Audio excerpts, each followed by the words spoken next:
If I need to put mine on, I can put mine on if they get feedback. Oh, no, you good. What's happening, YouTube? Oh, I finally feel like I've got somewhere to go to wear my Marvel gear, just sitting at home watching Loki. You in the building with the Life Gang Avengers. It's me. It's the living legend who has come back to not leave me alone with crazy Marvel women like he did last night. He's back. He's got on his vibranium shirt. Y'all know we pumped. We're amped. We're geeked to talk about Loki, episode 2 of season 1. But first, my brother, how you doing today? I'm hanging in there, man. I am doing my thing and living life and checking out that Loki action, man. I'm telling you, this was a good episode. Bruh, this was a damn good episode. I mean, it feels like with this one, they just went full tilt the whole thing. You know, with the other two, it felt like they might have held back a little bit, but this Loki, man, you in action now, and I'm really, really wanting to see what happens next week a little more than I did with the other two series. So, I mean, man, we got a long ways to go, man. Long ways. I agree, man. After watching this one, it felt like this one, they put so much in it, but it went so fast that when I was over, I was like, wait, that's it? That's it? I want more. Ladies and gentlemen, boys and girls, we have a new Cosmic Life Games Avenger to introduce. Whenever we have cosmic threats, whenever we have TV shows in the MCU that have so much entanglement, we have to go cosmic to get help. I want to introduce you guys to the big homie, Elliot from Movie Files. His link is in the description. My brother Elliot, how you feeling tonight? Hey, I'll do my Peter Parker Civil War introduction. Hi, guys. I'm coming in with the shield, Captain America shield and everything. What's going on, Lamont? What's going on, Larry? How we doing, everyone? Man, I feel like we might have to change his name to like Fresh Fade Movie Files or something, man. No, He's I was all gonna say faded up Larry, and looking nice. With the new cut, man. Oh man, I just cut it all off. You have the fresh fade, man. Looking all dappered up. Hey man, I got my man Mobius in the TVA. He got a barbershop that he set up in the multiverse that I go to every now and then. Oh, so you one of them special Negroes too, huh? You and E-Man got access to the TVA and photos. You one of them too, huh? Oh Lord, here we go. So ladies and gentlemen, please check this good brother out. Oh, wait a minute. I got to drop the pauses. Yo, Lamont from Trestle C. I ordered my Tesla yesterday and I used your code. There you go. There you go.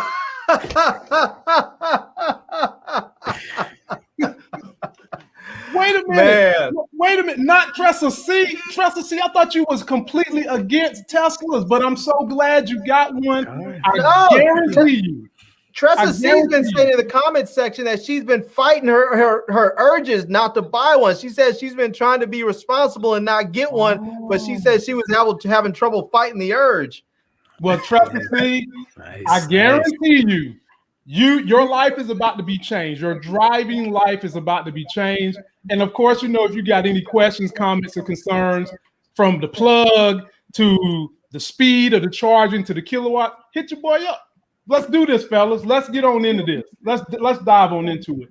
So, Elliot, whenever I get my reviews going, I always start off with some clip from whatever we're discussing. We're not even getting going yet. Man. This dude here, boy. Lord. Let me post this. I just wanted to kick this off right and warn everyone that Larry is a very I've already reported him to the TVA. Don't forget to like the video. Man. So, E-Man, let me tell you this. You ain't the only one that apparently has access to the TVA. My man Elliot said he go get his haircuts at the TVA. He was like, the dude that cut his hair is blind like Ray Charles, but look at that smooth edge up line. I mean, you see, they got the rows of like departments. One of those departments got to be a barbershop. So yeah, and if they mess up the cut, he just goes ahead, erases them from existence, and goes back and just finds the timeline, gets another fade. Yeah, you prune them, as they say. I hit him with the prune. Yeah, right. But E-Man wants to front like I'm a variant. He knows he's B Hunter 21. Oh, man. fellas, let's dive on into this thing, man. There's a lot to cover, and I want to make sure everybody gets adequate time to discuss what they want to say. So I'm gonna go to a part that some people was talking about online, and then we'll dive into the review cut by cut. I mean, you really believe in all this stuff, don't you? I don't get hung up on believe, not believe. I just accept what is. 3 magic lizards Timekeepers. created the TVA, and everyone in it, Right. including you. Including me. You see, every time I start to admire your intelligence, you say something like that. Okay, who created you, Loki? A frost giant of Jotunheim, And who raised you? Odin of Asgard. Odin, god of the heavens, Asgard, mystical realm beyond the stars, frost giants. Listen to It's not the yourself. same. It's completely No, different. It's not the same. Actually, it's exactly the same thing, because if you think too hard about where any of us came from, who we truly are, it sounds kind of ridiculous. Oh, look at that. We leave with 3, we come back with 4. What's good? Ladies and gentlemen, in It's the like building, Loki. It's like In Loki magic in here. in the building, my brother B. Avery down in the TX has joined us. B. Avery, brother, how you feeling? I'm feeling pretty good, man. I'm feeling pretty good. How y'all feeling? Good, Man, Feeling good, man. Feeling good. I'm telling you, it's like that Loki. What did he call it? That replicator magic or whatever. It's like we leave with 3 black men, we come back, we have 4. Just Yes. like that. just Yes, like that. it is. You Ladies know? and gentlemen, y'all have not seen a more sexier ensemble of black men since they made that song, Black Men United. You right here with us. This is where it starts at. And we ready to do this. So B. Avery and Elliot, I've already asked Larry, but I want to get you guys quick little synopsis of how you felt about the review. I mean, this episode, and I'll start with you, Elliot. Yeah, man. I mean, this one to me was just a little bit more refined than the first one. I really enjoyed the first episode, but this one to me just kind of really opens the door to the MCU, especially with those bombs dropping at the end. But this to me had the perfect tone. The pacing was there. The world building was there. The character art was still there. At the same time, it's still having fun, man. So this episode to me encapsulates what this show could be, plus more. So I really enjoyed the second episode overall. Excellent. B. Avery.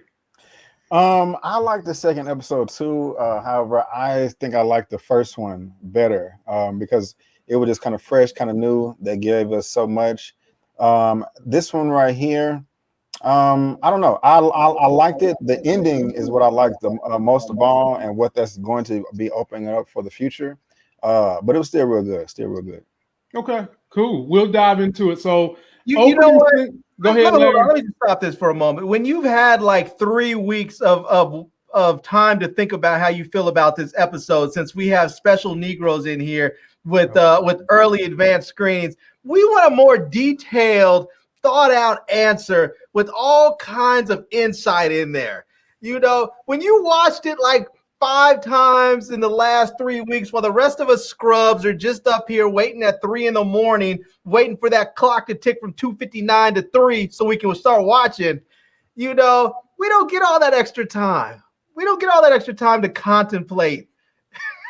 Well, I'll just go ahead. I was going to save that, but this actually, I talked about it earlier. This actually has, one of my favorite scenes in the show so far. This episode right here, actually one of my favorite scenes in the whole MCU, and the conversation and thought process that it sparks. And so it really gets my mind wondering. Me and Elliot spoke on it briefly earlier, and it's pretty philosophical. And we'll get into it when we get there. But I had to throw that in there too. Okay, cool. Let me shout out Will Lawrence. He wants to hit me up about a Tesla. Will, just email me, getalifegain@gmail. Shout out to Tressa C, who just put an order in for a Tesla and she used my code. You got questions about Teslas and all that, just hit a brother up. Larry, I'm going to come to you first. The opening scene, really, really liked it. They start out in Oshkosh, Wisconsin in 1985. One of the puns about this 1985 was 85. One of the themes of this whole entire series is an apocalypse, and we'll get there. But 85 was when they introduced, Marvel did in the comics, the character Apocalypse, the character Nebula. They introduced those characters in 85. I'm sure that was an homage to that. But we get an opening scene with this actress named Sasha, who I really, really enjoyed seeing on screen, C20. She goes in here to try to infiltrate Lady Loki. And guess what happens? She gets enchanted. Larry, you get first dibs on the opening scene. What did you think?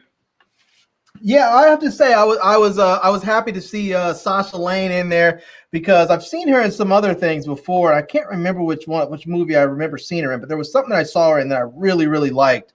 And so when I saw that she was going to be in here, I was kind of interested to see how she was going to do. So I was happy to see her here. But yeah, this whole thing with the female Loki enchanting the other people, or sort of, it's, I don't want to know if you even want to call it enchanting. It was really more of like a possession, you know. But yeah, I can't recall that was something that I ever remembered Loki doing before. So we're gonna get there. We're gonna get there. Now, let me see what the fellas say, and then I'll fill in some holes if I have to. Elliot, I'm coming to you. How did you feel about the opening scenes? Well, I like that Easter egg you dropped there as far as 1985, because the way I took this open scene was just kind of a meta nature of like the clowns playing, and it's, you know, in the circus in regards to these people playing dress up, and we see the TVA as Loki thinks of them as clowns. So I kind of looked at it as like a interesting way to kind of that she dropped in at this particular moment with this Renaissance people dressing up, playing the part, as she says, because the one girl says, hey, you know, this means a lot to us. So I thought that was kind of interesting that they chose that location, or I should say Lady Loki chose that location. But the opening scene was dope, man. As you just mentioned regarding the skill set, because I was always to believe that Loki and Lady Loki had the exact same power skills or power sets, but like Larry said, I've never seen Loki take control over someone unless he had the powers of the Tesseract in the first Avengers film. So is Lady Loki going to teach Loki more about maybe powers he's never discovered before, or maybe you never used before? So I thought the opening was dope. And like you mentioned earlier, Lamont, I'm a big fan of Sasha Lang. She was in, I think the film was American Honey with Shia LaBeouf, and she was also in a show with Amazon earlier this year called Utopia. So she's a really good actress. This is Marvel yet again, swinging it and hitting the home run when it comes to casting. So hopefully we get more of her with this show, because she gave a big nugget of where you can find these timekeepers. But I like this first opening the scene a lot. I did too. B. Avery, jump on in there, my brother. You're muted, bro. Boy. You're on mute. Well, I love the opening scene as well. I even, going back to the very beginning, even before the 1985, them just showing Marvel Studios in the green color that matches Loki with like the gold highlights. That really just stood out to me, and I like that. But going to this 1985, it was funny to me. You know, when these Minutemen do show up, the one of the people there, I guess, running the event, is just like, you know, hey, you guys are out of costume, you know, what's going on? He's like, and they just ignore her. And she's like, you know, we need this. I got a nice chuckle out of that right there. That was a great way to start the episode.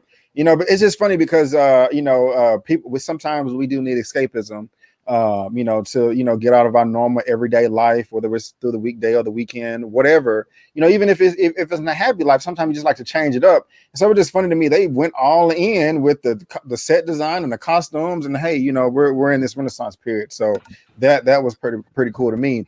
Now, as far as the actual agent, I'm not as familiar with her in other roles as you guys are, but she just looks like she has an attitude. She has a stick up her behind. And you know, I don't want to wish violence on people, but you know, hey, I guess they had it coming, you know. And it's quite interesting that the Lady Loki, who you know, we're all saying Lady Loki, but I mean, I guess it's just my ignorance of the comics. I just never knew of a lady. I always, when we first saw this character, I was thinking that it was the Enchantress, you know, and we're talking about enchanting this. Whether they're the same person or not, I don't know. Maybe y'all can school me on that. No. But okay. But you know, since we already here, we might as well fill in the hole. Matter of fact, we're gonna go Old West style. If you want to go on when we go to a particular subject, feel free. But in essence, what B. Avery is talking about, for those of you following, Loki and both the Lokis get into a kind of a pissing match, where Loki actually insults Lady Loki because she's using the powers Enchantress has. He's calling her using that as amateur hour, because I do feel like Marvel is moving toward making this Lady Loki more of the Enchantress, or what they could be trying to intimate to us, that if you're on a different timeline in any of the multiverses, your powers might be slightly augmented. But basically what she's doing is a lot of what the Enchantress does. And typically you've seen the Enchantress in the comics hook up with Loki to try to overthrow Asgard in order so that she can put Thor under her control to use him because she loves Thor. And normally Loki doesn't have that power because he's a little bit more powerful than that. But like B. Avery said in this discussion, Marvel is twisting that, it looks like. Yeah. So and she's obsessed with Thor, highly obsessed. And I was going to talk about it later on, but there's your Enchantress, green and gold, just like Loki. The only thing she's missing is the horns. But if you guys take a good look at this Loki, you see she's got the short horn and one of them is broken off. That comes straight from the comic books too. Straight from the comic book, except for they bent her power a little bit. But her outfit didn't come from the comics. What'd you say? Her outfit didn't come straight from the comics. She's up there wearing a Steve Jobs turtleneck. Now let me highlight some rumors I read on the web about maybe Marvel, this being the first time we've ever seen Marvel actually gonna dibble dabble in lesbian love, that this version of Loki could possibly be a lesbian. And what happened with this was the rumors getting out there because she took this particular Loki, and by the end, you guys saw that she told this lady Loki everything, where the TVA is located, all the data, she gave it up. And as we go through this review, ladies and gentlemen, we'll discuss that a little bit more in depth. So whatever y'all want, we got answers for you on this channel. When it comes to Marvel, we got the answers for you. And so I guess I'll take you guys to the next scene. Elliot, you get first crack at this. Did you catch this Easter egg? They talked about it in the end, but they showed it in the beginning. The jet ski. Loki and Mobius was having a discussion about how the jet ski fits into the timeline. And very early on, this is what Loki was reading when he was supposed to be studying all things TVA, how to understand how all things work. And while he's studying, Ms. Minutes is getting on his butt. And he eventually asked Miss Minutes, "Are you real? What are you?" She basically says, "Yes." To me, that just means she's another form of intelligence, kind of like Jarvis. My brother Elliot, break down this scene where Miss Minutes was giving it to Loki.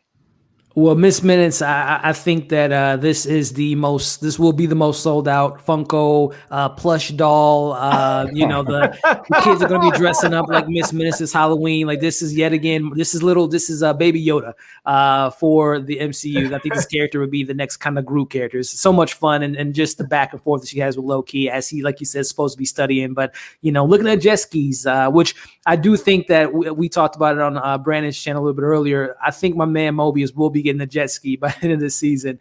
And also, as it says, power, performance, and all this stuff, I think that, Mobius might step out of that lane that he's been so forced to believe in and venture off and maybe be a variant of his own. But yeah, the biggest thing for me was, Miss Minutes is just a wealth of knowledge. And I would love to see the creation of how she was made. Again, the TVA and how they separate who is a Minuteman versus who is a field agent versus who is a judge. I can't wait to kind of break down and learn more about the TVA. But Miss Minutes is the MVP so far as regards to just a fun character. With that, my brother, B. Avery, your thoughts? Opening scene, on this scene with Loki studying, getting into Miss Minutes, aka the new Jarvis, and the jet skis. Right on. Yeah, she is quite the character. Very, very hilarious. And I do agree with Elliot as well that she is going to be like the #1 seller, whenever that drops.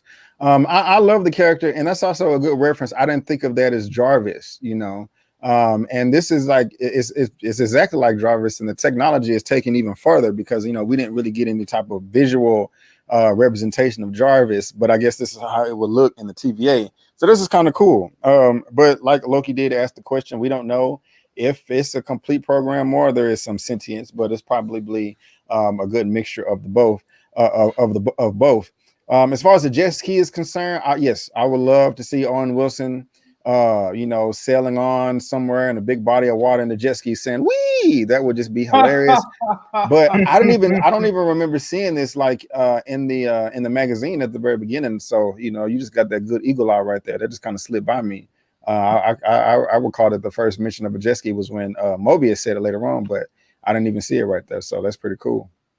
Hey man, look, I gotta be worth something on this this expansion team. Hell, I just can't be sitting in the bullpen all day spitting out true in the back. I gotta do something. I gotta have some value. My boy Bud 703, who I love the name, and he always super chats $7.03. Said he just watched Loki episode 2. Interesting turn of events. You got that right, my brother. Yeah. Larry, first crack at this apple, my man. Talk about this scene with Loki and Ms. Minutes. I'll tell you, this scene, there's a couple things that got me on here. One is just sort of like this, it's sort of like this mix of high tech and low tech.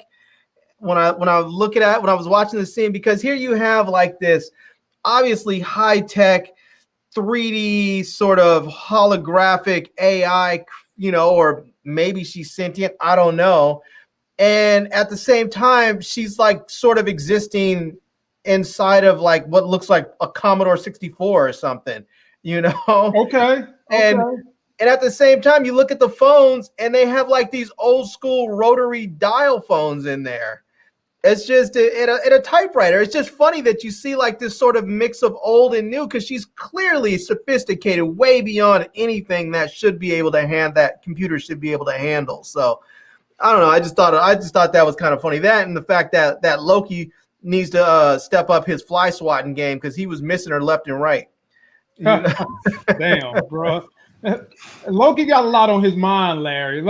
Loki got a lot on his mind. He probably thinking, man, I need to figure out how I can overcome this situation and be back in the driver's seat. And so now, my brother B. Avery, I'm getting ready to come to you with the next evolution in these clips. They did a whole lot of going back through how if you branch off from the normal timeline, you're going to be in danger of having a multiverse. And if you get to those Nexus events that create multiverses, these little weapons don't work to bring them back. And so Owen Wilson has pulled in Loki to join them in going back to do the evidence searching. But before they do that, they have a little powwow with the whole TVA team. And during that TVA team, Loki turns into Professor Loki, just breaking down the implications of magic versus illusions versus duplications. And they show you a bunch of Lokis from different timelines and different variants. So, B. Avery, how did you feel about this? And did you like the blue Loki? But let me remind everybody, Loki technically is blue now. It's just that he uses his magic to look like the rest of the people in Asgard, because he's no longer belongs to the Frost Giant. So B. Avery, break it down. And here's another look at a more modern form of Loki. If you live in Scandinavia, people in Scandinavia still believe in Odin as God, Thor as the son, and Loki as the evil brother. And this is their Loki.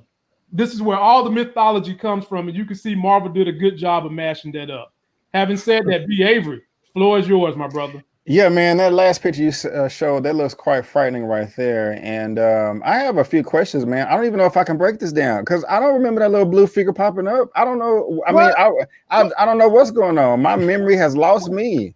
I remember the conversation with Loki talking to the TVA and him explaining the difference between the projection of power and duplication. I remember that. Okay. For some reason, this right here is just slipping my mind, and I'm just like, you talking about, hey, go first. I'm like, what the hell is this? You know what I'm saying? So I don't know. I'm tripping right now. I thought you was pulling the fast one, to be honest with you. But since you was also talking about the multiverse and the timelines, maybe somebody can help me understand this, because I thought this was a plot hole. Now, well, do I want to skip so far ahead? Well, I'll say, okay, at the end of episode 1, we see that the variant, the other Loki, who we now know as Lady Loki, is going around and, to different timelines. And no, the Minutemen are going there. She's killing the Minutemen, and she's stealing their time bombs. Right. If those time bombs are stolen, how shouldn't those timelines, they're not cut off. They're still existing, and they would have redlined at some point. Am I correct? No. So no. why didn't that happen a long time? Why didn't all these timelines, like, because she stole a lot of time bombs? Like I was just thinking about that at the end of episode 1, and you made me think about it when you put the multiverse thing up there. Am I tripping? No, you're supposed to ask super geeky questions like that because you see I'm wearing Marvel gear today. Hell, I'm here to answer those things. What you think I can't go nowhere dressed like this right now because we can't go. I'm not going to movies, so gotcha. I have to be here doing this. Cool. They kind of explained it today when they basically said if you go to a timeline or a time zone somewhere around the time there's going to be an apocalypse event. Right. An apocalypse event doesn't have to mean the end of the world because we know it doesn't, unless you're on Asgard. But if you go somewhere where there's an apocalypse event in that area, it doesn't change anything. So no, they wouldn't have to reset it there. And no, that's not what I'm talking about. Okay. Okay. At the end of episode 1, when she went to Oklahoma, right? And as soon as the Minutemen showed up, she dropped the torch or the lantern, and it set them on fire, and they died. Right. And she stole the time bomb. They went to that time to reset it, and it wasn't reset because she stole the time bomb. I think I got it. But I think that existence is still going toward, it's still branching off to the red line. And if she stole so many time bombs, like, it should have already been, like, every timeline that she stole a time bomb from should have redlined already. Yeah, but from based on this particular series, certain things go to the point where you're having a multiverse event and some things don't. But Elliot, jump in here too. Yeah. I want to hear what you got to say about it. Well, no, I just assume, as they did in this episode, so C20 went to the festival area and they weren't able to reset the timeline. But then we saw Mobius and Loki and, B15, they went back and set the timeline. So I assume, just like in episode 1, I just figured they just go back and clean up the mess of this lady Loki. So I just assumed they just went back to that timeline just to erase it, just like they did in this episode. That's what I assumed. Simple explanation that I couldn't think of. But good job. Thank you, sir. that makes sense. That makes sense. Okay. Living legend. Jump on in there. Yeah, that's all I was going to say as far as what Brandon's question was. It just seemed like they sent another team in afterwards and just cleaned it up afterwards. But one thing that I'm curious about with this is that we see that Mobius is sort of taken by Loki and likes Loki, but I'm wondering how long of a standing relationship has he had with Loki, because they show all these different variants, and I'm wondering, has he been working with these different variants throughout the years? And does he maybe know Loki so well because he's dealt with, I think on there it showed like variant number 8 or something like that. So maybe he knows Loki so well because he knows so many different Lokis. Okay. All right. I can rock with that. Elliot, thoughts on this scene right here? The Lokis, and then they showed alternative Lokis from different worlds and them going back to investigate that crime scene. Well, I think this is foreshadowing for get ready for some more Lokis. I think we're going to see not maybe all these variations of Loki, but I think we're going to probably see at least 1 or 2 more different Lokis. If I'm not mistaken, I think a really good actor, Richard E. Grant, who's been cast in the show, I think he's playing like an older version of Loki, if I'm not mistaken. So I think we will see some of those Lokis in the future. And I think what they, as Brandon was talking about, this whole breakdown that Loki talked about his powers, I think this is foreshadowing for a future Loki taking a disguise of maybe a Minuteman or a field agent or maybe a timekeeper of its own once they kind of see their appearance. So I think this is foreshadowing for someone pretending to be someone that they aren't. So that's what I'm looking forward to seeing in the future. Okay. Now, Elliot, you wasn't here last week, but Brandon and Larry, are you guys ready to say I was right that the timekeepers are not going to be a good group of people, or whoever's pulling the strings? Are y'all ready to confess that I was right about that? Well, you got it. You win. Go ahead. I confess to nothing. I bet you don't. I bet you don't. So now, Larry, you get first crack at this. So after they go and do the investigation, and during that investigation scene, Loki tries to play Mobius. He tries to play him. But they figure it out and they move on. And now he comes back and he's having a little discussion with Ravonna. And boy, I love me some Ravonna too. Mhm. And in this discussion with Ravonna, she's kind of just like, look, man, you need to cut Loki off. I don't trust him. How are we supposed to trust him? But Owen Wilson basically continues to let her know that, look, I've made some promises to him. I'm going to get him to do what he needs to do. Larry, I'm coming to you. The exchange with Mobius and Ravonna. Thoughts on it? Yeah, see, this goes back to my other question I just asked. It's like maybe they're okay with him working with Loki, this Loki, because he's done it before. He's worked with the other Lokis because they have all these other Loki variants that they've already that they've dealt with. So maybe they're okay with this. They're like, look, we know that you've worked with them before, so go ahead and do your thing. I don't know. It's just a question I'm asking, but you know, I kind of like this. I like this scene, and I liked where some of this was leading up to, because we really got to see Loki sort of. I don't want to just say flex on him, but he kind of did. But we get to see Loki be confident again. He seemed like in the first episode, he seemed really shook, like he was almost scared because he saw that dude get what'd you call that again, Elliot? When he gets pruned. Yeah. And and he was questioning, is this the greatest power in the universe, and or whatever. And now we're seeing him starting to get his confidence back, and and he's starting to make other people. And I think one of the things that he's done well in his trickster self is make other people question themselves and question what they know and what is true and what isn't. And I think he's starting to do that again. I think he's doing that in a very legitimate way, where he's like, hey, these are real questions. You can think I'm just being a trickster, but these are real questions. Answer them. If not for me, answer them for you. And so I like seeing that. It feels like we're getting the Loki that we all loved and hated, back. Okay. Elliot, I'm going to come to you, but I'm going to add a little bit more context. So we are still in the office. They're having that discussion. But good and damn well that office was a renegade of Easter eggs. So let's just start out with this one.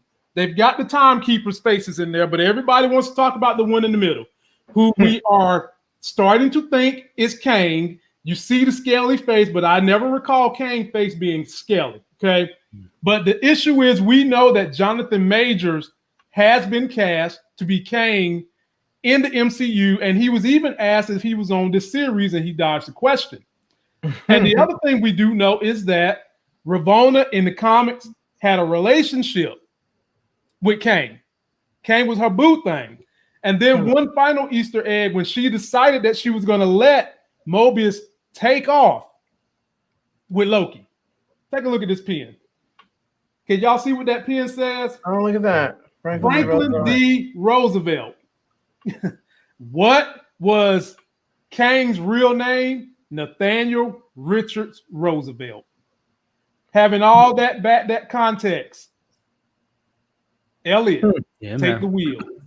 Well, I mean, that's a great call out there, and I think Marvel definitely knows that they have a good relationship in the comics, and I think we can expect to see that in the series, and even in this scene, as her and Mobius are having the conversation, and they're kind of is he jealous? Is he not? She mentions that, hey, you're not the only expert I work with or worked with in the past. If Jonathan Majors isn't a timekeeper, maybe he was a field agent that went rogue and went on his own mission of sorts. So I think there's definitely some established relationship that she might have already had with a Kang the Conqueror or Nathaniel before he becomes Kang. So I definitely think they're hinting at that. If we don't see him in this show, we can definitely maybe expect to see a flashback of sorts, and maybe see her in the Ant-Man film. But yeah, I think that they are definitely leaning towards some type of relationship or some type of establishment between the two, because as she says in this scene, the timekeepers are keeping a very close eye to this case, which again, if we are speculating that Kang is one of the timekeepers, Kang probably would want someone close to the case and keeping an eye on it. So my only thing too with this whole situation with getting Loki and the whole thing was going back to episode 1 about the whole free will conversation, and also the conversation about seeing a variance or any being on Earth or any multiverse, their beginning, their middle, and their end when does that not apply to the TVA or apply to the Minutemen or apply to the field agent? Because wouldn't they know if Mobius was able to catch Loki or Lady Loki? I just wondering what, again, going back to what you said, Lamont, in regards to, are the timekeepers as powerful, as knowing as these sentient beings that just know everything, or is there some cracks in the mythology that they laid upon the TVA? So there's a lot of mystery going around the TVA, and then Renslayer and Kane the Conqueror that I'm really looking forward to. But I love the scene again that just kind of shows, alluding to a relationship that she may have or have in the future with Nathaniel, aka Kang.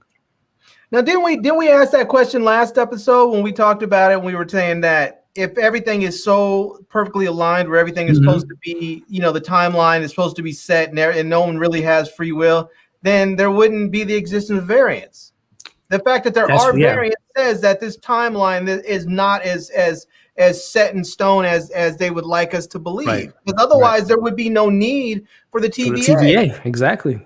That's where I'm at. Yeah. So I think they're lying. They're lying, man. Thank you, Larry. I said that last week, and Emmanuel Norset, or however you say his name, told me I was crazy for talking about these people either are illusions or evil. But I said that last week. But moving right along, I come on to my brother B. Avery. B. Avery, jump on in there, my brother. Uh-oh. He's muted. Keep muting myself. I just don't think that the timekeepers, the whole TVA, are as powerful or all knowing as the show is making them to be. I mean, I think that they're powerful, but I also just kind of saying what you're saying, Larry or Elliot.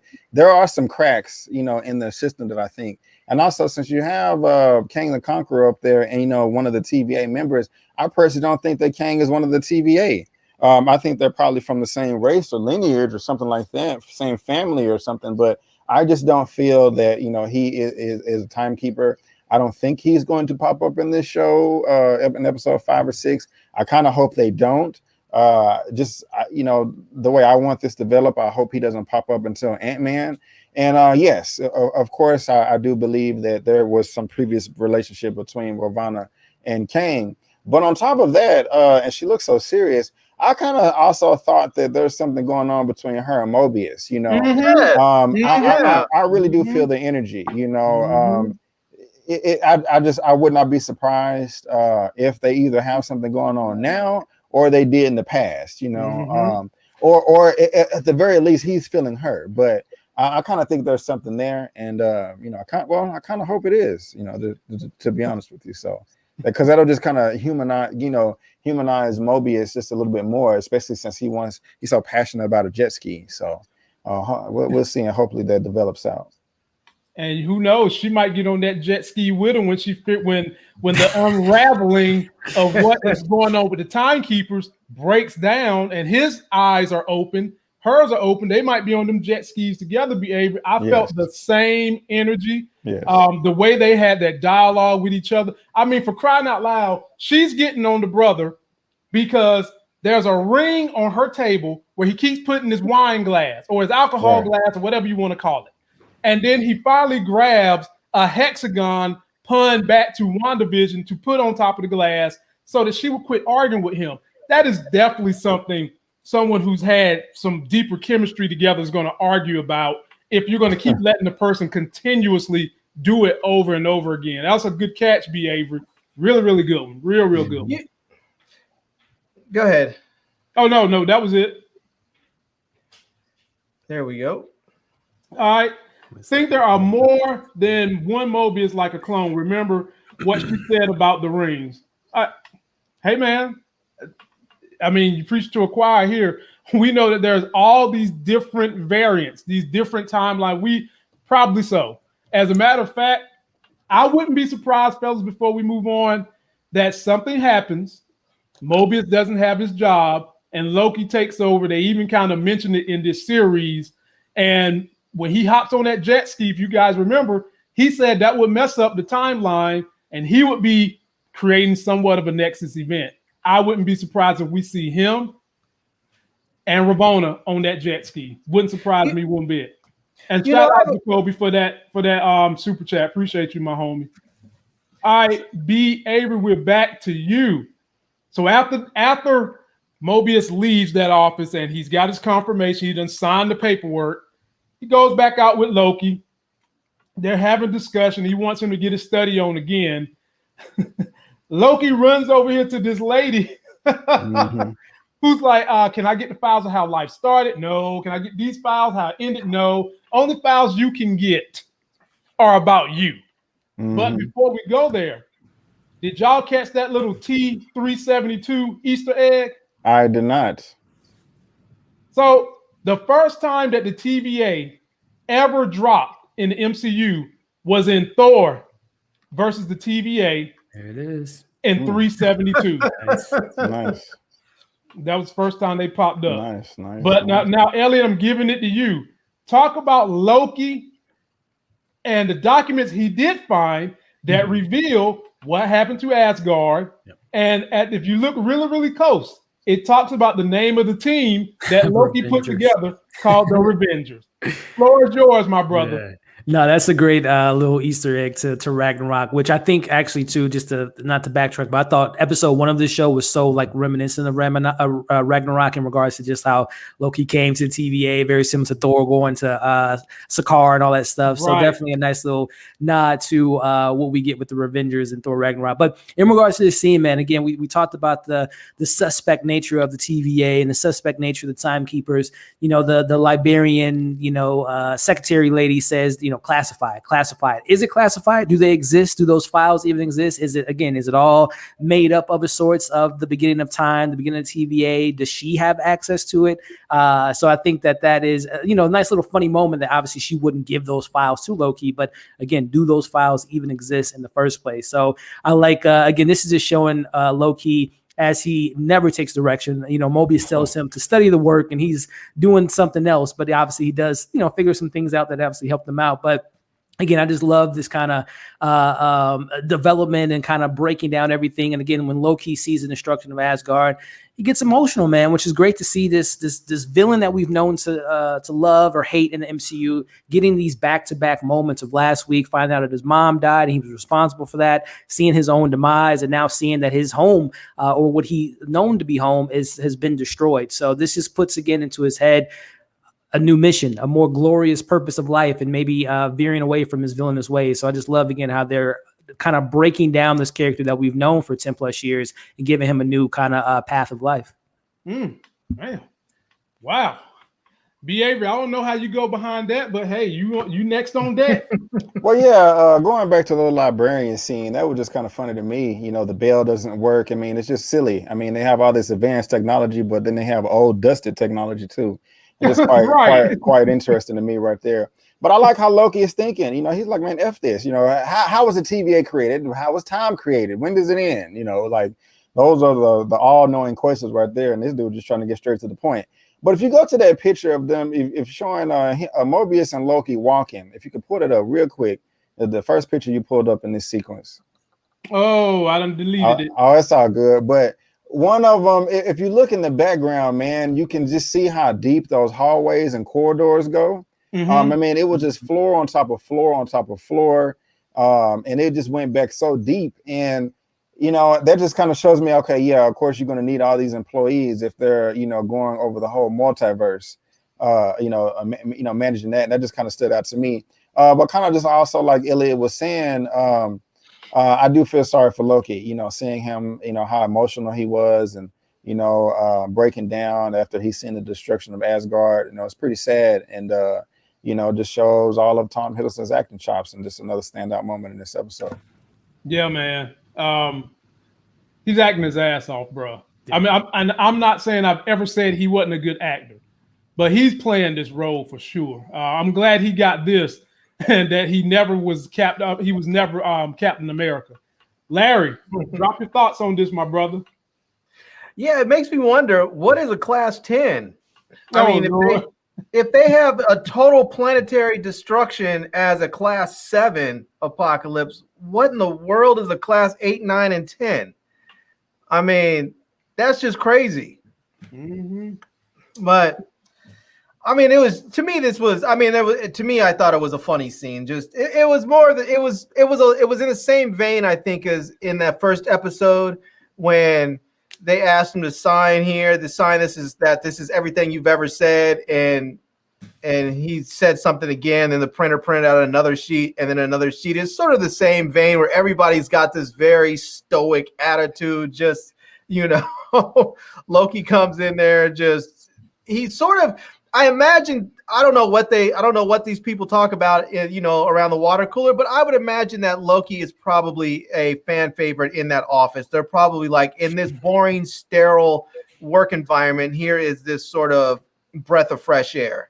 A little bit of chaos. I mean, he talked about throughout this episode about stuff being boring and how they needed a little bit of chaos. And I think these people are probably, even though they're not showing it, they're probably enjoying it. Like that woman that interaction with Loki probably made her weak, because that was probably as much excitement as she gets.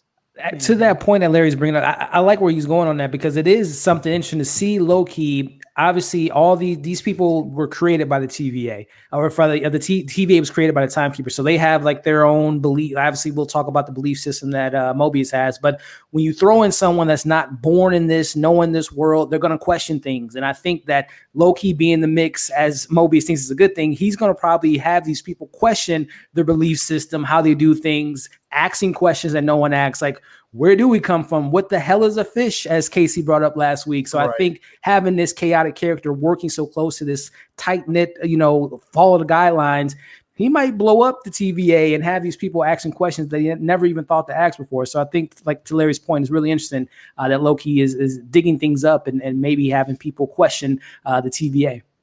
And can we give more Casey?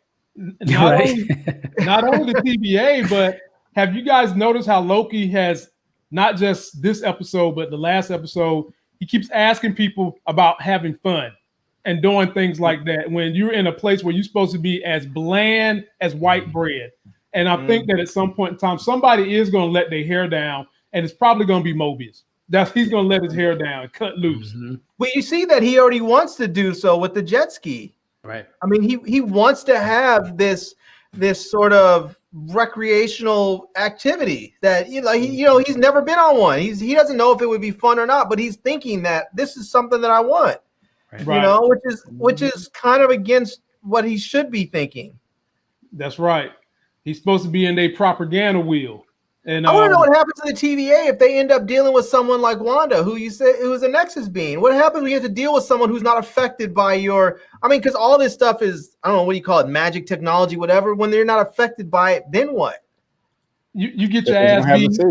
You get your ass beat, and you call in whoever the most powerful being is that's pulling the real strings, and hope that he is as powerful as someone like the Beyonder. Because if not, you're in trouble.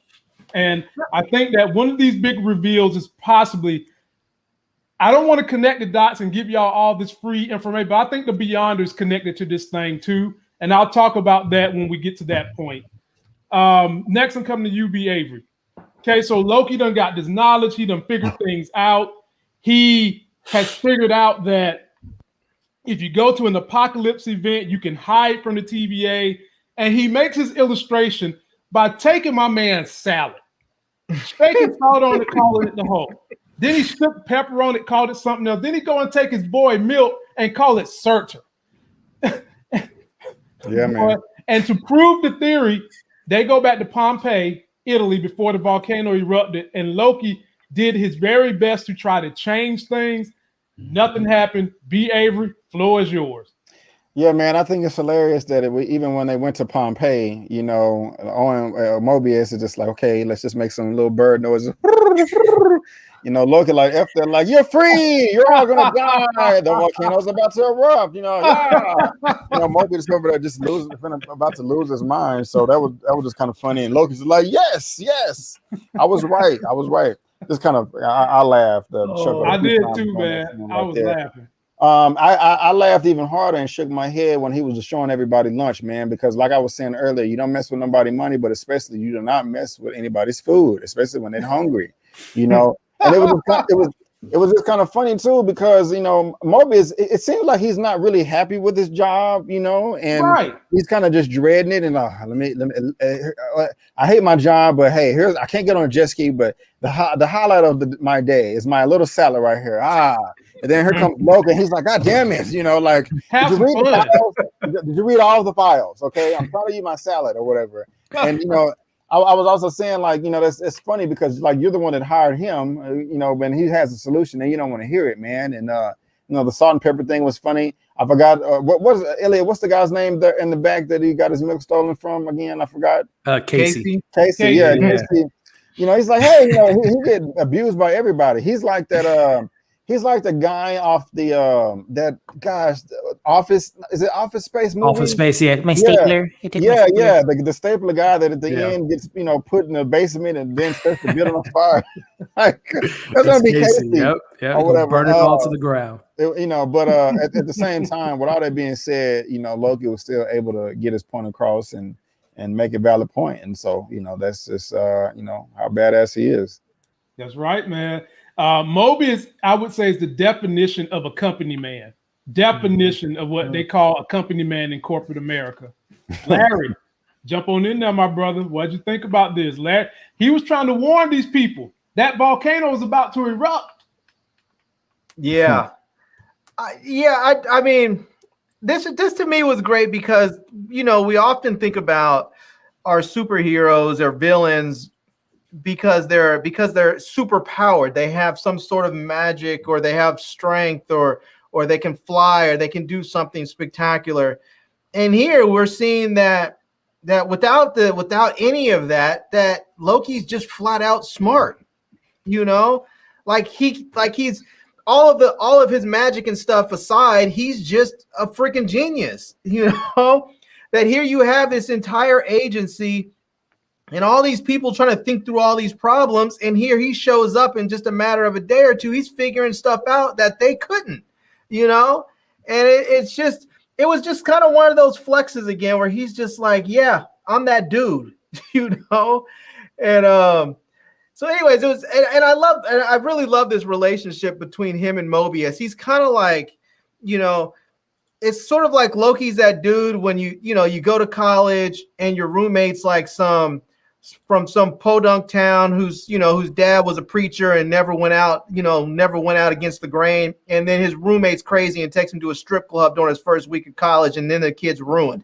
It's kind of like that. Mobius is like getting ruined. He's like, and not in a bad way. He's just starting to see, like, wait a minute, I want stuff, you know. I exist and I want things, and I'm starting to see how much fun it could possibly be with a little bit of, you know, unpredictability in my life, you know, because when he goes to Pompeii and he sees that Loki jumps up and he's screaming, "I'm Loki, you're about to all die," and blah, blah, blah. And it changes nothing on the timeline. I think that just sets something off in Mobius's mind. Like, wait a minute. All this stuff that we've been taught to believe, that everything is predestined and we can't go outside, we can't color outside the lines, otherwise we may become a variant. I think he started to think like that might be all BS, you know, and maybe I'm holding myself back for no real reason. Okay, all right, Elliot, what did you think about this thing? To the point of you guys have brought up how smart Loki is.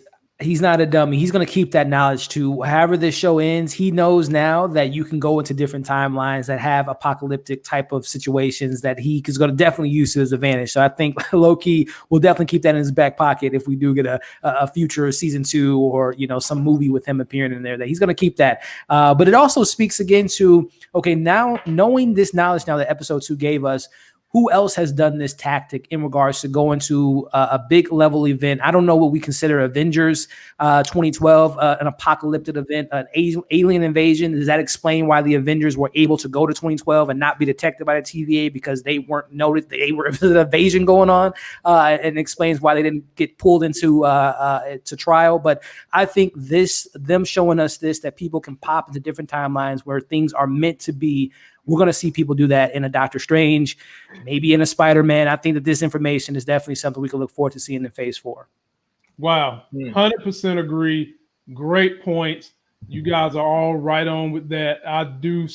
All these things are stemming to the setup for the next phase of the MCU. And this show is just, it's taking you down those roads really, really well. Really, really well. let me ask you guys a question. If you go, because I know like with the Infinity Stones, you were saying before, like if you have an Infinity Stone for one timeline and yet you take it to another one, it won't work. Like it's only going to be good in that particular timeline. But what if you go to another timeline and you become endowed with a certain power that you didn't have before? Because that is a part of you now, do you get to move that with you? It's not a physical object, it's actually a part of you. You get to take it with you?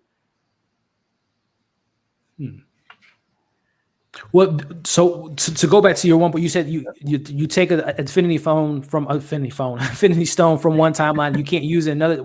You can use it in another timeline, can't you? Because then we see that in the end game, as far as they went to the different timelines and took their Infinity Stones to use it into the end game for Thanos. The snap. What he was trying to say was the different Earths, because what this is Earth 616.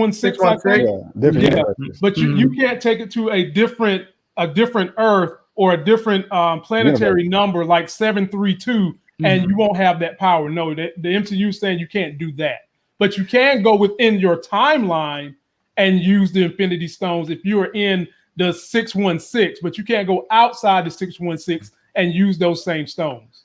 So what if Loki goes to like 732 and then he meets the Loki there, and the Loki there is like, yo, here's what you could do this, and gives him, maybe teaches him powers there or something. Will he be able to use that power when he goes back to 616? I don't think he will. I don't think he will unless there's some technology that's going to allow him to do that. I don't think he will. Elliot, what do you think? Well, if we go back to, Lady Loki, if she is from a different Earth, not even a different time, but a different Earth, and she's able to use her mind control powers that we haven't seen our version Loki use, maybe she can unlock that special power in her. It'll be, again, this show is just opening up the floodgates in regards to power sets and breaking the physics of the reality in this world. So again, we have a film coming out next year called Multiverse of Madness. So maybe all this stuff will be flipped over on its head and turned upside down after this show ends. I think it's absolutely perfect. Our Loki is showing us a different timeline, and the Lady Loki, Enchantress, is showing us a different universe. Right. So I love it. Right. So part of the reason I was thinking about that is like with you guys were saying before, the only time we've seen Loki be able to sort of entrance somebody or possess someone is when he had the power of the Tesseract. But then the other Lady Loki's able to do it without anything. Mm-hmm. So maybe Loki's sort of been holding himself back, thinking he needed the Tesseract to do it when he really didn't, and he just has to be able to unlock that, as you say. Maybe he needs to level up. So maybe he has the power to use of what all the Infinity Stones do. Maybe he has the power to use like what would be the Time Stone or the or whatever else. So that he just has to be able to unlock it within him. No, that's not gonna happen. Larry, boy, you swing. I let you swing hard, bro, but you swinging hard on this one. In this very episode, he was chastising Lady Loki for her enchanting powers, saying it's basically beneath him and it's tricks and stuff. But what I will agree with you on, Larry, is in these different multiverses. So I forget which one Lady Loki comes from, but we know this Loki comes from 616. Maybe their powers are just different. Maybe they just have different powers.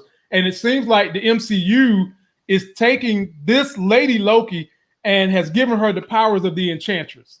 That's what. But that's my question. Maybe all the Lokis have all these powers, except they're only aware of certain powers in certain times, in certain timelines, or in certain Earths. And as they become aware of each other, they have the ability to unlock those powers. So maybe Loki doesn't even know that he can enchant somebody or can possess somebody. But once he becomes aware of it, now he knows how to do it, and he can take that wherever he goes. Maybe another Loki that we'll see later on in the series will have the power to do something else that we didn't know that Loki could do. And once he becomes aware of it, he can take that wherever he goes. No, I disagree. I'm not making a statement that this is. I'm asking the question, like, is this something that? No, not gonna happen. Yeah, it's not gonna happen. I think that's just a stretch. Like I just think that each Loki from a different universe has a different power, and they're turning her into the Enchantress. But more that I just think each Loki has a different power. Man, but aren't all of Lokis at the core Loki? So if one has it in one Earth, shouldn't the other one essentially have it inside of them and just needs to be that is a common thread in all multiverse and all fiction. You know that you have parallel Earths. Some Earths or parallel universes, some may be similar and others may be vastly different. Mm-hmm. And even in our 616 Loki, his mother taught him the magic that he knows, you know, and it's taught. So yes, they are all Loki, but they're all different. I mean, same with Spider-Man. You know, there's different Spider-Man. You have Peter Parker, you have Miles Morales. Well, they're both Spider-Man, but one is black and Hispanic, one is white. You know, so it's the same thing here with Loki. To go on Larry's, because I'll go on Larry's trip I'll jump on the ride for a little bit here. I think Larry is onto something regarding to, again, just looking at the two shows we gotten so far, and even going back to Thor Ragnarok.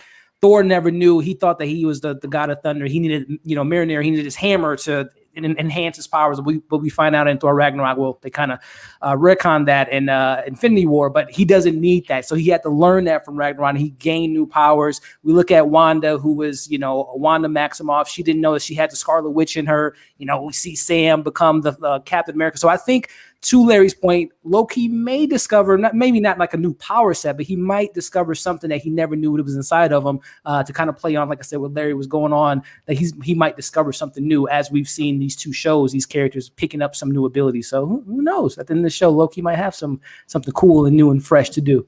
Oh, I already know what that's going to be. He's going to become a hero. That's going to be his new cool something to do. That's the hero, Loki hero. Yeah. Let's see here. Elliot, I'm coming to you next, my brother.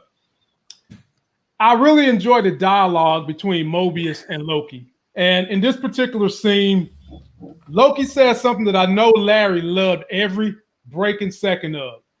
Loki said, if you live long enough, you'll become a villain. If not, you die early as a hero. Talk about this scene where they have all this just profound dialogue. And we also get this in this same scene. They're talking about the jet ski, which was the pun for earlier in the episode when we broke down that magazine. Break it all down for us, Elliot.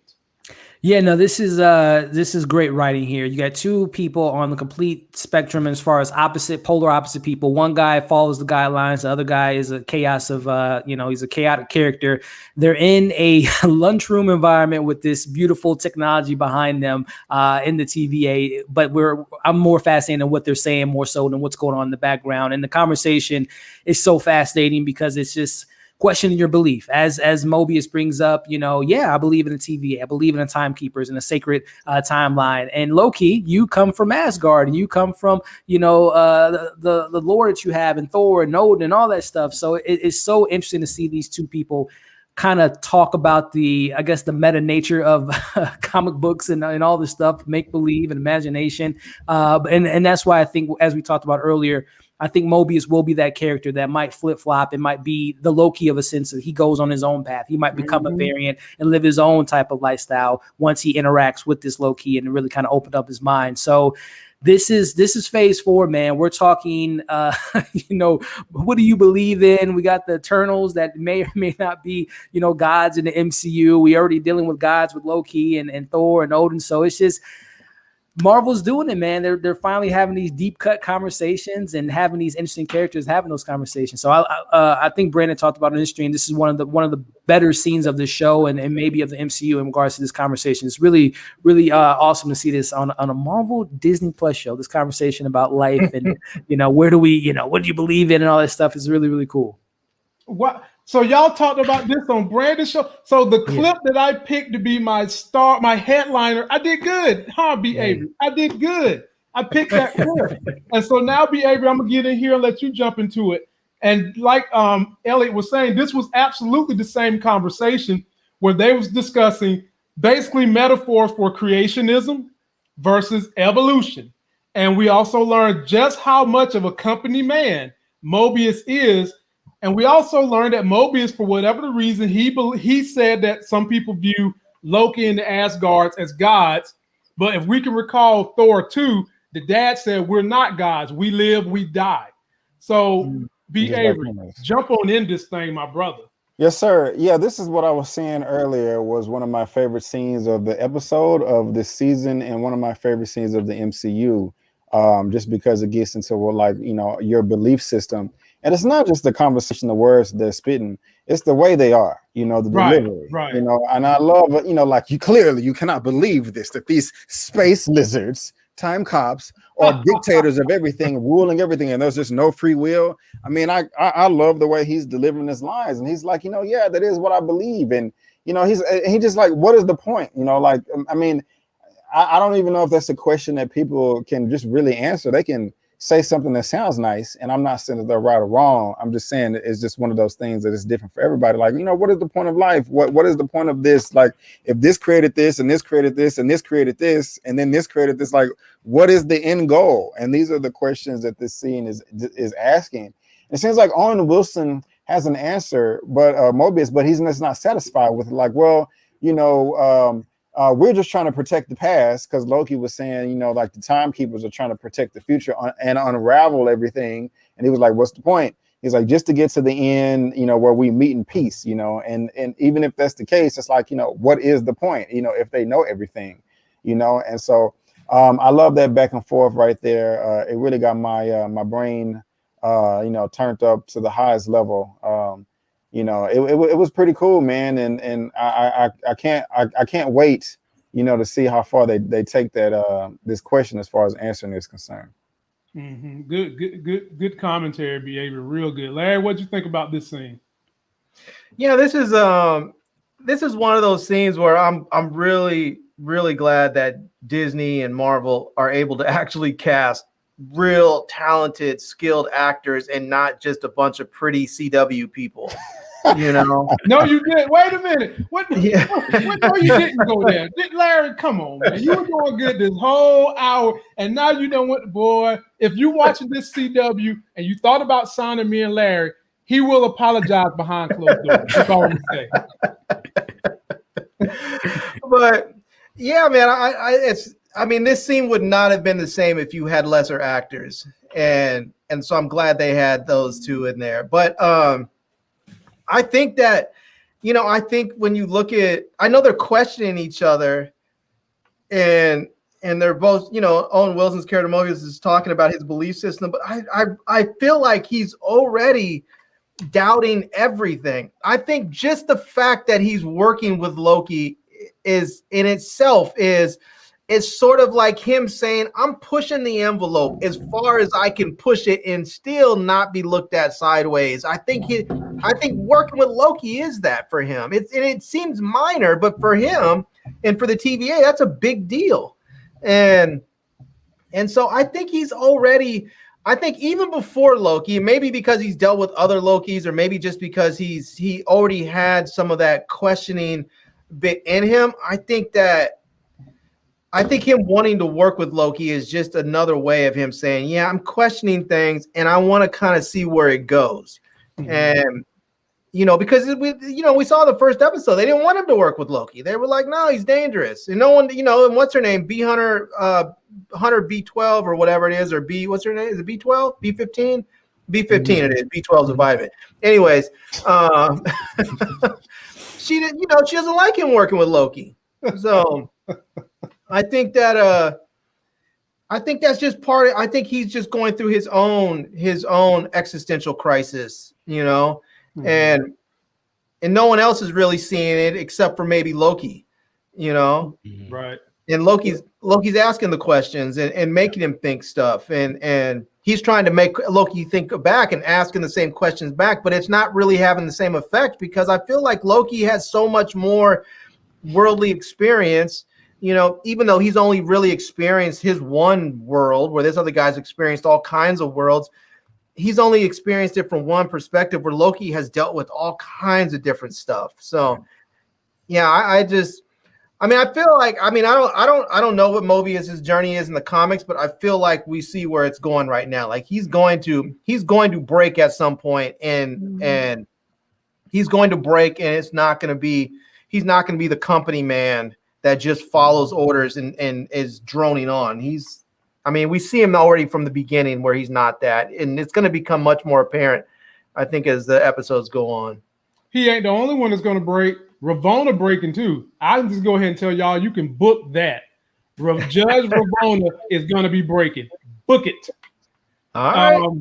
I'm coming to you now, B. Avery. We're starting to round this thing up. Now, mind you, I forgot to mention the carrot that they're dangling in front of Loki to get him to acquiesce is the opportunity to meet the timekeepers. Now, we know he has a greater motivation than that. And now that he's working with Mobius and the TVA, he discovers that whole trick about going to an apocalyptic scene and just kind of hanging out there. But there was one more piece of evidence that Mobius had, and that was this blue gum. And they get the blue gum, and Loki decides, I'm going to work with y'all. And they head on over here to Hurricane Land while Loki, the female, is watching.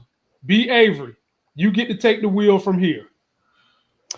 Yeah, man, that was a nice way to narrow it down right there, because even though Loki came up with the genius idea that, you know, she's hiding, or she's hiding in many different apocalypses, there's a ton of those across the whole timeline, you know. Yes. Even when they found this one right here, they still had to narrow it down to three or 4 years, but still that was over a big body of land and water. And so I like that deductive reasoning right there. It's also just kind of interesting that she knew that they were coming, because she was looking at them with the security footage. And so that's just kind of interesting right there. But even as this scene was developing, I like the fact that Hunter C-15 and Mobius were arguing over who is going to have more control over Loki. Like, no, he's coming with me. He's coming with me. And he used his magic to dry himself. You know, that's cool. I'm just, happy that he was able to use his magic, on this side of the universe. But yeah, going back to the beginning, I like the way they narrowed that down, with the blue candy, because that was well thought out. Yeah, man. Agreed. Shout out to Neva the Diva coming through with $19 because she likes how good we look. Don't let her fool y'all. She says she likes the commentary, but she likes everything attached to our mouth and not just the commentary. In any event, either, we're very grateful. Larry, the ball's in your court, my brother. Talk about this scene when they've used this gum and then they go on ahead and they get in here trying to catch up with Lady Loki. And she's looking at him. She's looking at him coming, taking the time jump. Yeah, it's interesting on that gum, on the package of that gum, and we talked about in the first episode how it made your tongue turn blue, and they showed the stained glass in the church with that devil-looking character with the blue tongue. And then if you look at the image on the gum packaging, it looks like Loki. That looks like Loki. It looked like the Loki that was in that package. It looks like that was on the stained glass. Okay.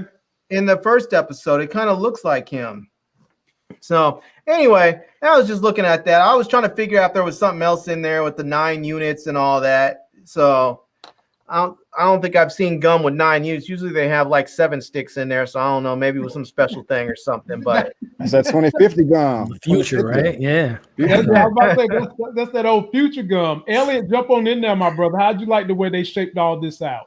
Yeah, no, this whole setup, aesthetically speaking, the blue neon colored lights, the score kicking in, getting some serious action going on, really kind of got me excited. This is the MCU action that we come to love in the last 13 plus years or so. But yeah, no, this is Lady Loki again. We talked about how our version, Tom Hiddleston Loki's smart.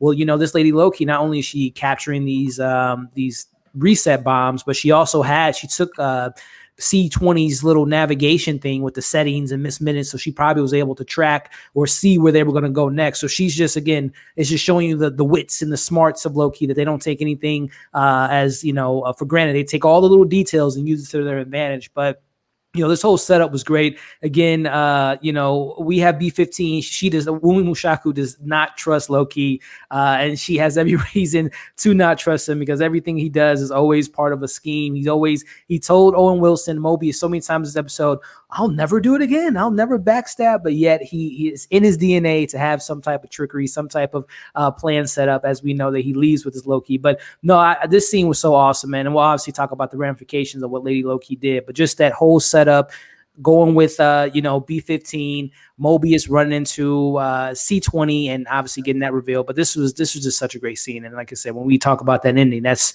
huge ramifications for the rest of the show in the MCU. Mm-hmm. And I wonder if Loki, go ahead, Larry. I wonder if Loki would have double crossed him if he would have trusted him in that moment. Because he kind of didn't. And he even made some comments about why is it always the people you don't trust the most say you can trust them, and I think he didn't trust them. And I wonder if he had just said, "Yeah, I trust you. Go ahead." I wonder if Loki would have responded differently and would have maybe have honored his word. I feel you, I do, but I think this Loki has enough sense to know that double crossing him would just make it worse for him. I mean, he's in completely unknown territory. His world was just shook when he found out that the Infinity Stones don't work there. So he's just like, I mean, look, I could have been reset, but they're giving me a chance. Let me learn as much as I can before I try to stab somebody in the back. Mm-hmm. But he did double cross him in the end. How? He jumped through the. That's not a double cross. How's that a double? He's just trying to seek more knowledge. I mean, I don't see it what Larry feels that way because Mobius was trying to get him to not go inside the time jump with Lady Loki, and he went anyway. So on the surface, I guess it looks like it is a double cross, but I was going to get to that in a minute, but we'll get there in a minute. We'll talk about that because we're almost to that part anyway. Well, we are there. Matter of fact, let's just go ahead and dive into it now. So, Larry, I hope I didn't mean to mess the show up. No, you're good. You're good. We're there anyway. So, Larry, we are here now. We are there in this place where a hurricane is about to come and destroy everybody. And Lady Loki has enchanted this black dude. And I'm just thankful that the black dude didn't die while he's in there trying to get hurricane level. Now, first of all, let me stop this shit right now. Ladies and gentlemen, if there's a hurricane coming and a black man has the ability to go somewhere, I mean, TVA agent should have known better than this. His ass is not going to a yard sale or some Home Depot to buy plants on a hurricane sale. She should have known better. Right. That was the funniest stuff. He said azaleas are 50% off. Looking for that sale, man. Gotta take advantage of the sale. Please, just get out of here. But anyway, she runs up on her, gets enchanted, and now this is when we get the first dialogue between the two Lokis. All what that's happening in the background, we also learn, if you guys pay attention, which you guys always do, the TVA is evil, like I tried to tell y'all last week. They in there pushing around these people who they're gonna die anyway, but these people are scared and you want to be calm, and the TVA is just pushing them around. They took Hillbilly Bob and just shoved him to the left. Larry, ball's in your court, brother. Break down this introduction to Lady Loki jumping in, talking to Man Loki, TVA pushing people, and they do find C-20, who reveals she succumbed to all the overtures of Lady Loki and reveal where the TVA is located. I mean, where the timekeepers are located. Right. Yeah, I mean, when I was looking at this and I looked at the dude, it looks like his eyes turned blue. Like it looked like there was blue being like whenever Lady Loki touched somebody, it looked like they had some blue like going in their eyes. It was green. Was it green? I couldn't tell because I couldn't tell if it was blue or it looked blue on my TV, but maybe it was just I was watching it early in the morning. There was all kinds of glare on my TV, so I was having a hard time watching it anyway. But that's why I was kind of wondering, like maybe it was that whole green color that Loki has going on, just like that, or if it was blue, I thought maybe it was like the power of the Tesseract that she had inside of her. Or something. It was Enchantress color green. Gotcha. So I just thought that was just very cool the way that, I mean, I know we've talked about her being able to, you know, to control people like that. I just thought that was cool, even though Loki thought that was sort of beneath him. I thought it was just a lot of fun to watch that happen to each one of the different people that had it, whether it be the customers there or one of the one of the TVA hunters or whatever. So I'm assuming that they can't enchant, they can't possess each other. I mean, I don't know what kind of weirdness that would, I don't know. Like they always talk about these weird things that happen in timelines. If you go in the same timeline as yourself before and you see yourself or touch yourself, that can cause all kinds of cataclysmic events. I just wonder what would happen if she tried to enchant Loki. Like, would that cause some weird craziness in some apocalypse event? You know, Larry on that Back to the Future. Somebody posted a meme online, by the way, of Marty McFly with one of those one of those powers on, and they finally got him. Yeah. Elliot, jump on in there, my brother. How you feeling about all this, man? I enjoyed it. You know, it's so that picture right there of Mobius, checking in, and even Mobius before that checking in, like you brought up, Lamont, of checking in the people. I don't know, man. I think this episode really does point a light on Mobius going out of the norm. This is from what I've seen so far from TVA. They are so structured, they're so by the book, and to see Mobius sympathizing with those people, even though they're going to die, like Larry said, but he's still sympathizing with them. Same with Pompeii. Mobius is different, man. I don't know. This might be a wild theory. I don't know if Mobius is who he says he is. Maybe he's a timekeeper in disguise and might be one of those timekeepers on the loose. So there's something about Mobius, man, that's really speaking a lot to me in this episode. Again, the ski jets, the conversation that he has with Loki, caring for people, going outside the norm. I don't know, man. Mobius might not be who he says he is. We discussed last week that Mobius probably got some powers that we don't know about. We mentioned that last week briefly, that there's more to him than what we know, and that he has a comic background, ladies and gentlemen. But they've already twisted it up a little bit from the way it was in the comics. But I think Mobius is super powered. I really do. I really do. And like B. Avery was saying, it seemed like there was a vibe between Mobius and Ravonna, and we know Ravonna's not going to get with a scrub. So, he's more than what we think of him as just some random TVA agent that's going out there fixing red line. So, he's basically fixing leaky pipes, Larry. He's fixing these timelines. Those are leaky pipes going in the wrong direction. He's out there fixing them. B. Avery. It's on you, my brother. Yeah, kind of like what Larry's saying. Good point as far as, because Ravonna is not going to go after no scrub. Good point. I like that. However, I do think, to agree with Elliot and Lamont as well, I do agree that Mobius has something different about him. He's cut from a different cloth. I think he is going to come over the light side. I'm not comfortable going as far as saying that he may have powers or anything like that, but I do think eventually he's gonna be like, man, this is some bullshit. It's not right. Or he's just like, man, if I want to go, get on a jet ski or both. You know what I'm saying? Now going back to what you were saying, Larry, about Enchantress enchanting, or Lady Loki. I'm gonna call her Enchantress. Yeah, we're gonna call her Enchantress. That's what we're gonna call her. Yeah, enchanting Loki. She, like in the comics, in the cartoons, and the lore, she's always enchanted other Asgardians and just kind of had power over them, like I don't want to say Wanda, but she just had power over them and was able to make them do what they want. Sometimes Thor was able to break it off, but like, what's going on? Like, what you doing, woman? The more powerful the Asgardian was, the less likely she was be able to enchant you for a long time. Right. So but hey, here in the MCU, they may change it up.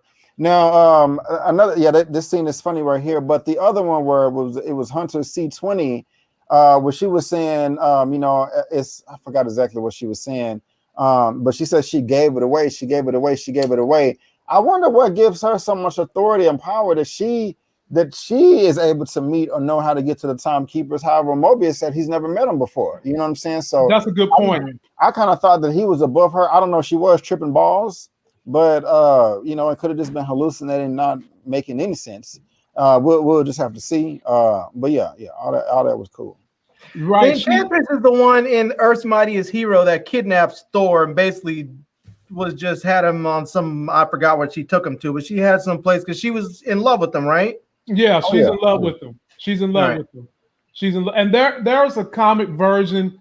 One of the reasons they talk about Loki being gender fluid is because there is history where Loki winds up putting his spirit into Sif, Lady Sif, and he becomes a woman. There's a whole backstory to the whole thing. So there's various different forms of Loki in the comic lore. And with Enchantress, I'm wondering, Avery, this is my question with her. I'm wondering, why does the MCU not just want to bring her in? What is the end game with Lady Loki having those powers? And maybe they'll switch it up before this is over with. But I hope so. I think so. I'm just like, just bring the Enchantress in. She has a rich history. I mean, there was one time she got in, she had the powers of Surtur and was almost about to cause a Ragnarok. I don't know that. And guess who she teamed up with to get that going? None other than Loki himself. So it's kind of like, I think they're leaning that way, man. It would make sense. She's probably one of the own main Asgardian characters that we haven't seen yet in the MCU. Right. That's not like a super villain, you know. Right. I mean, because we got Gorr the God Butcher, and you know that there are other Thor villains and antagonists, but she's to me like a mainstay. You know, like we should have got Enchantress before Lady Sif, and well, maybe not, but well, no, maybe. Neck and neck. I would say neck and neck. There you go. But I've been calling for her for the longest. Like, when are we gonna get Enchantress? You know what I'm saying? I mean, you know, Enchantress and the Executioner, but you know, we kind of already got the Executioner and Ragnarok a little bit. Right. You know, but yeah. Anyway, I think the Enchantress officially is coming, and I think this is her. I think it'll be revealed, kind of like it was Agatha all along. It was Enchantress all along. I think that's yeah. Hot take, ladies and gentlemen. You get them first here. B. Avery's of the mind that this is the Enchantress all along. I'm a wishful thinker on that one. And as a matter of fact, B. Avery, I'm coming to you now. So as we're getting through this scene, the Enchantress, better known as Loki, they're having their dialogue. She's jumping through everybody's body. Randy. And she jumped in. She jumps in Randy, and while she's in Randy, Loki is basically saying, look, I'm going to overthrow the TVA. I'm going to overthrow the timekeepers. Why don't you join me? And that's when Lady Loki reveals her plan to him, that she has a grander plan. She wants to just disrupt the timeline and create her own damn multiverse. And she reveals herself. B. Avery, take the wheel, my brother. And for me and you, we'll just call this chick the Enchantress. Right on. Yeah, at first I was like, you know, I was just kind of confused with all the enchanting, and I'm just like, you know, who is this? You know, what are they doing? You know, why does Randy look so feminine right there? It was funny too. You know, yeah, him saying that he wants to take it over, and it was like, no, I have bigger plans, and you know, this was just stalling, so the bomb thing can go off. I'm kind of mad that Loki got whooped like that, though. You know, I mean, he even showed his magical powers, but he getting tossed around. Well, I guess the other like trucker-looking guy, you know, had the powers of I don't know, but he was getting tossed around a little bit too much for me. But I do love the reveal. It was funny. Dude on the phone was like, I don't know what to say, and the dude took it like the second timeline has been bombed. She had a lot of bombs too, man. She had them all and stuff. And so what I'm kind of thinking is, she's probably, since she set up bombs over the whole sacred timeline, and we saw at the end that all the Minutemen were running through separate portals, I'm thinking that they're running to try to clip all those before they redline. But it's probably like, you know, hey, let me get all the cops out the police station so it'll be empty and I can sneak in and maneuver around and do this and that without being noticed or whatever. That's it. Maybe she's trying to get them secret files that Loki was trying to get in the library or whatever. I don't know, but And Avery, did you also notice? Did you also notice when all the bombs blew up? This right here is Ravonna's computer. And do you see all the different apocalypses that's going on? Xandar. Who else is in there? I can see Asgard.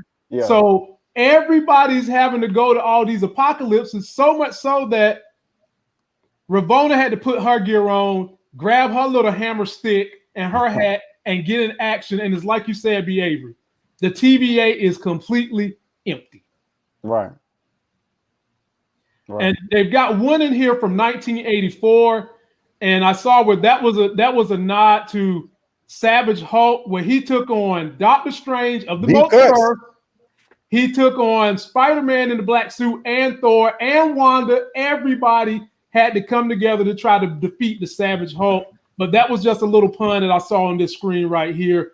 Continue your thesis, my brother B. Avery. Yeah, man, I even forgot about that. I spoke about that briefly, but I forgot about here, man. Yeah, those are all these crazy events, man. And so it's just nuts. It is nuts how this just expanded so much, this universe into a multiverse. And, we get to see it all. So, I mean, yeah, I'm just excited, man. I just hope they can stick the landing.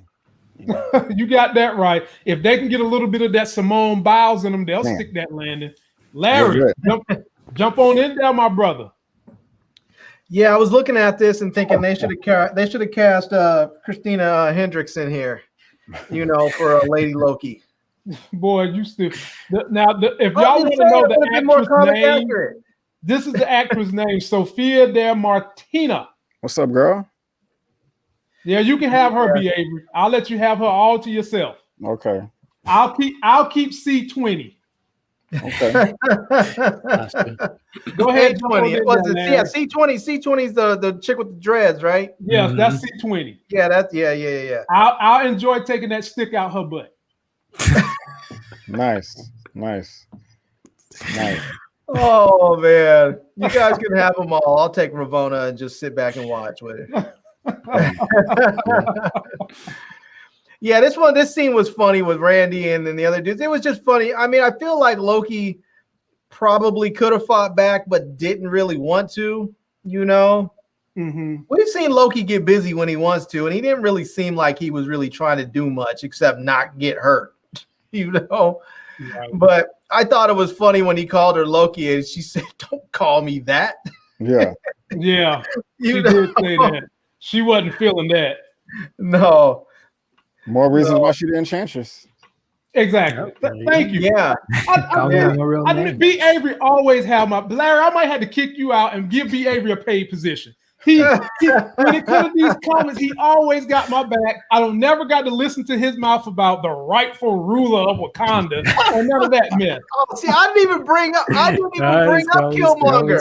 But since we're on the subject, let's just not forget that he is the rightful ruler of Wakanda, in charge of all the vibranium weapons to send out to help defeat the oppressors out there. So, I'm just saying, don't make me pull my lip out and show my war dog tattoo. I'm just gonna leave that alone for now. But Larry, you do know the timekeepers are the oppressors. Take them out then. Killmonger's all about that. Okay. Elliot, jump on in there, man. You've been quiet too long. Jump on in there, Elliot.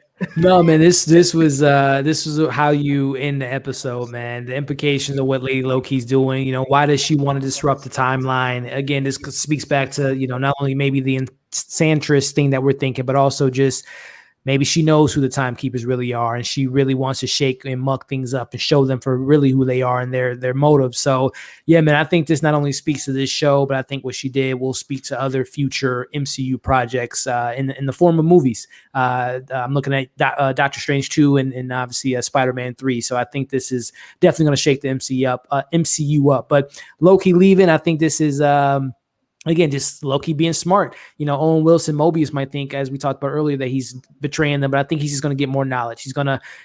Loki's always doing something, whereas if it help somewhat of the main narrative and the mission, he'll go by it. But also, if he can get some information about, okay, Loki, what makes you so special? Why do they think you? Because Mobius does call him out in this episode, calling him a scared child, and that this Lady Loki is more superior than he is. So what makes you more superior? Why have you been able to get away from the TVA? Why was I caught and you were able to get away? So I think he's going to learn, maybe, again, going back to Larry's point, maybe he'll learn some things or two from Lady Loki. Maybe not a new power set, but just maybe how to be more mischief, the god of mischief in her ways, and learning it from Loki. And maybe he ultimately takes her out so he can be that superior Loki. So now this is a great way to cap off the episode. It makes us all wonder what those ramifications of her actions are, why she's doing it, where are they going, where is this next time portal taking them. So this was great, man. I loved it.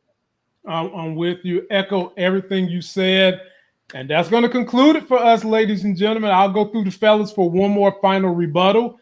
Larry, I'll start with you. In 2 minutes, tell us what you're looking for in the next Loki and what you got going on your channel this week. Yeah, I'm curious. I want to know. I'm curious what everybody thinks, just since we're, we can take gentlemen's best to think what episode it's going to be when Mobius has to make a choice between the TVA and Loki. Because I think that's coming. And I'm Avery got his hand up. Avery got his hand up. We got to get him in there. You think 5, Avery? You're muted. So all right. Oh, okay. My bad. Yes, episode 5. I think episode. All right, episode 5. All right. Let's see. All right. So, what's going on your channel this week, Larry? Same madness, man. Just more reviews. I have some cool stuff over here. Just some stuff that, like an air purifier, a slow juicer, and some like insulated. Huh? I said a time machine. Yeah. You probably got some vibranium too. They sent him a T-shirt. Yeah, man. So just some fun stuff to kind of review and put some stuff out. I think I'm gonna make a couple of tutorials on just some simple stuff, like stuff that people have been asking about, like how to clean off your Fire Stick. So because people are trying to watch stuff and are trying to download apps and their Fire Sticks are filled up. So I'm just gonna do some videos on how to clean out the cache on some of your old stuff and make room on your Fire Stick. Just some of the sort of maintenance stuff that people need, but it's not always the fun and sexiest stuff, but they get views because people need it. So okay, all right, sounds good. Elliot, final thoughts and what you want to see next week on Loki and what's going on your channel. Yeah, I mean, so final thoughts. Yeah, I think this episode, if we are looking at this as a film, this was the end of the first act. So Act 2 coming up in episode 3 and 4, and then obviously Act 3 in episodes 5 and 6. So I think this is a great way to cap off the first half of Loki, and it's so excited to see how episode 2, or I said episode 3, will start off the second half of this great show so far, man. Again, from the conversations of belief systems and all the great stuff that we got. The great acting, the comedy, and again, this ending, it was such a great ending. I'm really excited for it. As far as week 3 or next week's episode, I think we're going to have that conversation with Lady Loki, where you come from, what's your purpose, why are you doing this, as well as seeing Mobius, because Renslayer did tell him this is your last chance. So will this be the next, maybe with Brandon's question, him going on Loki's side, will he now break protocol because he's going to be suspended and maybe do his own mission to, find Loki in next week and kind of veer him off his guidelines and maybe getting closer and closer to that ski jet. So I'm really excited for next week's episode and to see what they got for us. But as far as content goes, we'll be talking more Loki tomorrow on a live stream. We got a couple other shows that I cover on Apple TV Plus, as well as on some other shows on other streaming platforms I'll be talking about. But I do want to say, Lamont, man, I'm watching your channel ever since I came in contact with Brandon, man. I'd love to finally be on one of these live streams with the great panel you put together, the great community you have over here, man. So thank you for having me on, and this was a lot of fun. Oh, man, we're glad to have you. We hope you'll come back. Like I said, this is an open channel. I'm here for networking. I'm here for helping young YouTubers, helping anyone who wants to get into YouTube. Is what I do. I believe in networking, and stay tuned, my brother. The sky's the limit.